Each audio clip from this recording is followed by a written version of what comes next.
खरं तर या मीटिंगमध्ये प्रामुख्याने अनेक बाबींवरती लक्ष केंद्रित करण्यात आलं. त्याच्यामध्ये साधक बाधक चर्चा करताना एक गोष्ट प्रामुख्याने किरण सर आपण सगळ्यांनीच मांडली पाहिजे. जो अहवाल खरं तर या प्रकल्पासंदर्भात काही तज्ज्ञ लोकांनी त्यांच्या बनवलेला आहे, त्या अहवालामध्ये पर्यावरणाचा विचार केला गेलेला आहे, त्याच्यानंतर प्रदूषणाचा विचार केला गेलेला आहे, खनिजांचा विचार केलेला आहे, बाकीच्या सगळ्या गोष्टींचा विचार केला गेलेला आहे. परंतु तिथं राहणारा जो काही स्थानिक आदिवासी माणूस आहे, त्याच्या जीवनमरणाचा कुठंही त्या प्रकल्पामध्ये किंवा त्या अहवालामध्ये आम्हाला लवलेशही दिसलेलं नाही आहे. म्हणजे इथलचे जे काही कुटुंब उद्ध्वस्त होणार आहेत या प्रकल्पामुळे, त्या उद्ध्वस्त होणाऱ्या लोकांच्या जीवनमरणाचा प्रश्न काय असणार आहे, त्यांच्या रोजीरोटीचा काय प्रश्न असणार आहे, त्यांचं स्थलांतर कसं केलं जाणार आहे, त्याच्यानंतर ही माणसं कुठं जाणार आहेत, याचं काहीही आपल्याला त्याच्यामध्ये स्पष्टपणे दिसून येत नाही आहे. आणि हा सगळ्यात खरं तर दुर्भाग्य त्या अहवालाचं मला या ठिकाणी नमूद करावं वाटतंय. आणि म्हणून या अनुषंगाने आम्ही जे काही सर्व मंडळी या ठिकाणी जमलो, त्यांनी प्रामुख्याने भूमिका घेतली की या प्रकल्पाला 100% विरोध केला जाईल. कुठल्याही परिस्थितीमध्ये हा प्रकल्प इथं होणार नाही आहे. आणि जर तो दाबून किंवा दडपशाही पद्धतीनं जर करायचा प्रयत्न केलाच, तर आपल्या सर्वांनाच माहिती आहे की देशभरामध्ये आणि जगभरामध्ये आदिवासींचा इतिहास काय वेगळा कोणाला सांगायची गरज नाही आहे. ज्या वेळेस जितक्या मोठ्या प्रमाणात दाबलं, तितक्या मोठ्या प्रमाणामध्ये आदिवासींनी संघर्ष केलेले आहेत. आपल्याला गोंडांचे उठाव माहीत असतील, संताळांचे उठाव माहीत असतील, अजून भिलांचे उठाव माहीत आहेत, सगळे माहीत आहेत. त्याच्यामुळं इथे सुद्धा सह्याद्री आणि हा संपूर्ण जो काही परिसर आहे, हा केवळ आदिवासींचा श्वास नाही किरण सर, हा या तालुक्यातील, या महाराष्ट्रातील, या देशातील जेवढे काही पर्यटक आहेत ह्या सगळ्यांचा श्वास येतो. आणि तो श्वास जर कोणी काढून घेणार असेल तर आम्ही पण तितक्याच प्राणपणाने संघर्ष केल्याशिवाय राहणार नाही आहे, हे मला या ठिकाणी नमूद करायचं आहे. तालुका सरपंच जर तुमच्या बरोबर आला नाही तर मग नाही बघा, आता सरपंच म्हणजे काय गाव नाही आहे आणि सरपंच म्हणजे काय बाग नाही आहे. त्याच्यामुळे जो कोणी एखादा व्यक्ती असा डिसिजन घेईल त्याला सर्व लोक त्या ठिकाणी पहिली गोष्ट ग्रामसभा घेऊन त्याच्या निर्णयाला आम्ही केराची टोपली देऊन टाकू. आणि त्याच्या पलीकडे अजून काही चालाकी करू लागला असतो तर शेवटी मी मगाशी तुम्हाला सांगितलेलं आहे, आमचा संघर्षाचा इतिहास आहे. आम्ही बाहेरच्या लोकांसोबत जो संघर्ष करू तोच आतल्या लोकांबरोबर संघर्ष करू. त्याच्यामुळे सरपंचांनी कुणी असं गृहीत धरू नये ग्रामस्थांना, कारण आम्ही काय अशा पद्धतीनं सहजासहजी सुट्टी देणारे लोक नाही आहेत. गावातले जे काय तरुण आहेत हे तरुण काय आजकाल दूध खुळे नाही आहेत. त्यांना त्यांच्या भविष्याची चिंता आहे, त्यांना त्यांच्या भविष्याचा प्रश्न त्यांच्यासमोर आहे. आज बेरोजगारी वाढलेली आहे. जर शेती गेली तर हे तरुण जगणार कसे याची जाणीव सगळ्या तरुणांना आहे. त्याच्यामुळे कुठल्याही सरपंचाने, कुठल्याही सदस्याने गावच्या अशी चालाकी जर केली तर तुम्हाला मी आत्ताच सांगतो की तुम्ही जपून पाऊल टाका ते, हे एवढं या ठिकाणी मी नमूद करतो. पर्यटन तालुका झालेला आहे आपला, आणि त्या पर्यटन तालुक्यामध्ये ह्या प्रकल्पाला मंजुरी भेटली कशी काय? हा तोच तर प्रश्न आहे ना. इतर वेळेस आदिवासी भागामध्ये जर पाणी पुरवठा करायचा म्हणला किंवा पोटबांधारे बांधायचे म्हणले तर यांना प्रदूषण नियंत्रण विभागाचं काहीतरी कारण पुढे येते. या भागामध्ये रेल्वे आणायची म्हणजे तिथं सुद्धा काहीतरी प्रदूषण नियंत्रणाचं कारण पुढे येते. मग असल्या प्रकल्पांना तुम्ही मंजुरी मिळतेच कशी काय? इथं काय कारण आहे बाबा त्याची?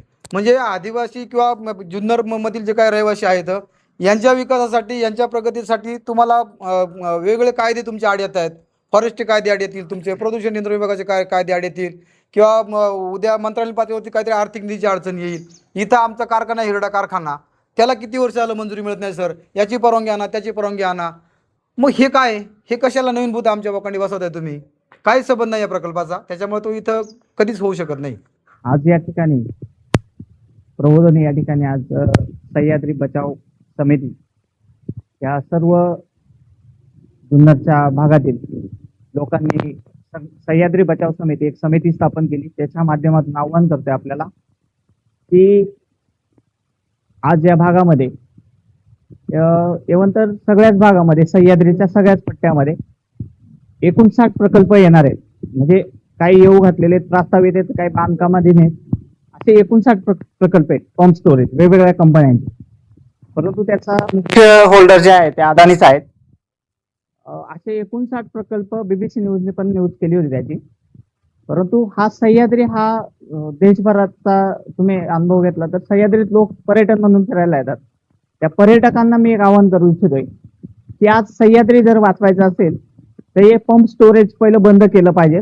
त्याच्यासाठी सगळ्या सह्याद्री प्रेमींना, मग दुर्ग घटक असतील, त्याच्यामध्ये अनेक फिरणारे लोक असतील, या सगळ्या घटकांना मी आवाहन करतो की आपण या लढ्यामध्ये सहभागी व्हावं. खरं म्हणजे हे प्रोजेक्ट झाले नाही पाहिजे, कारण अनेक प्रकारची जैवविविधता या भागात आहे. पर्यावरणीय दृष्ट्या आरक्षित हा प्रदेश आहे. त्यामुळे की या भागातली सर्वची प्राणी आणि वनस्पतीची जलसंपत्ती ती नष्ट होऊन जाईल. त्यामुळे आणि खरं म्हणजे हा भाग जो आहे तो एक महाराष्ट्राचा श्वास आहे. त्यामुळे सर्व इथेच नव्हे, शिवजन्मभूमीतून नव्हे तर सगळ्याच घटकातून, महाराष्ट्रातून टोटल सगळ्या निसर्गप्रेमींनी आणि सह्याद्री प्रेमींनी या लढ्यामध्ये सहभागी व्हावं आणि सरकारच्या विरोधात पण हा लढा लढावा लागणार आहे. आणि दुसरी गोष्ट म्हणजे अदानी विरोधात तर हा लढा लढावाच लागणार आहे.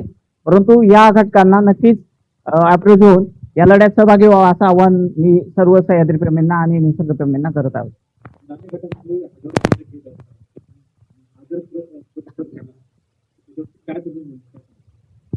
नाणेघाट तसा ऐतिहासिक खूप आहे, कारण एक त्याला महत्व पण आहे आणि खरं म्हणजे हा छत्रपतींचा तालुका आहे.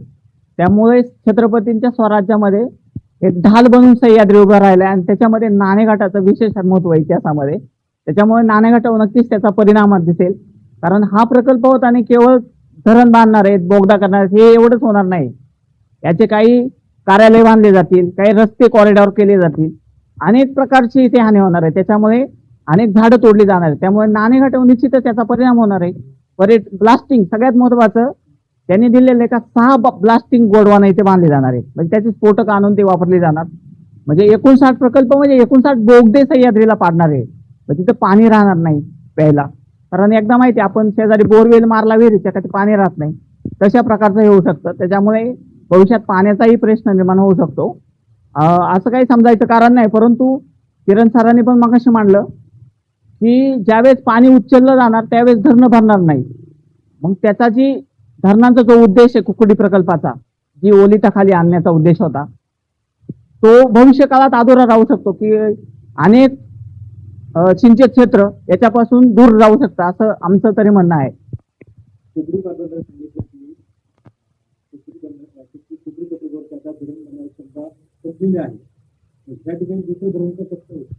आमचाही तोच प्रश्न, याला मंजुरी कशी दिलेली आहे. खरं म्हणजे महायुतीतल्या सरकारने याला मंजुरी दिली आणि त्या ठिकाणी अदानीचा प्रोजेक्ट येतोय. अनेक वर्षापासून 1988 पासून अदानी समूह वेगवेगळ्या क्षेत्रात काम करते. परंतु सह्याद्री अतिसंवेदनशील क्षेत्रामध्ये हा पहिल्यांदाच प्रोजेक्ट येऊ घातलेला आहे आणि एक नव्हे तर असे 59 प्रकल्प त्यांनी मान्यतेच्या भोवऱ्यात आहेत. काही मान्यता मिळालेल्या आहेत, काही पूर्ण झालेले आहेत. त्यामुळे हा नक्कीच प्रश्न आहे की हे वाचवण्यासाठी या भागातील लोकांनी आणि सह्याद्री प्रेमींनी एकवटायला पाहिजे.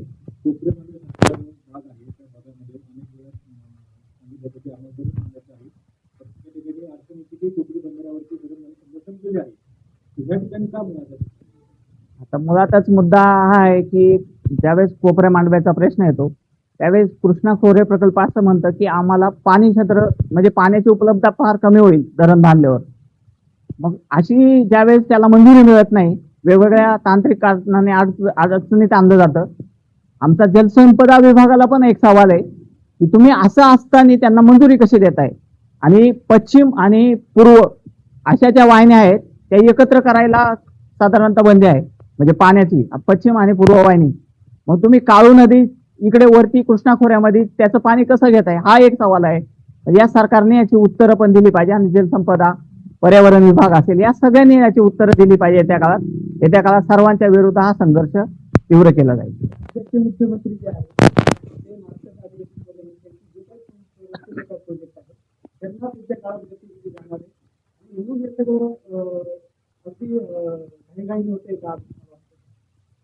ज्यावेळेस महायुती सरकार बनलं त्यावेळेस त्यांची एक व्हिडिओ पण त्यांचा प्रसारित झाला होता की महाराष्ट्र आम्ही देशामध्ये नंबर 1 करणार आहे ऊर्जेमध्ये. महाराष्ट्राला एक वेगळ्या प्रकारची म्हणजे ऊर्जेचं म्हणून महाराष्ट्र गणला जाणार आहे आणि त्यामध्ये पंप स्टोरेजचा फार उल्लेख होता. त्यांनी याच्या अनेक मुद्द्यांमध्ये दिलेला आहे. त्यामुळे हे महायुती सरकार त्याला पाठिंबाच देणार आहे. त्यांनी येत्या काळात त्यांची भूमिका बदलावी लागेल या सगळ्या लोकांचा विरोध बघून, आणि ती बदलावी असं माझंही आज म्हणणं आहे. सगळ्या सह्याद्री प्रेमींचंही तेच म्हणणं आहे.